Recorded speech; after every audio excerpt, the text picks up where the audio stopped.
Жесткие меры примут в отношении нечистоплотных жителей частного сектора Якутска. Сегодня работники столичной администрации приняли участие в народном субботнике. Они расчистили от мусора один из проблемных участков города – улица Кирсанова. Здесь, как подчеркнул глава города Айсан Николаев, беда не столько в завезенном из других районов столицы мусоре, сколько в самих жителях частного сектора. Их нежелание организовать регулярный вывоз отходов заставляет их самих же жить среди несанкционированной свалки. Отметим, акция «Народный субботник» прошла во всех округах города. В нем приняли участие около 5000 человек. Это и представители организации, и неравнодушные жители.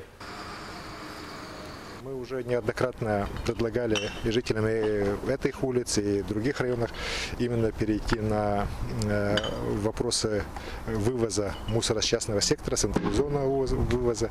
Здесь же, к сожалению, жителям по силу каких-то причин этого не хочется делать.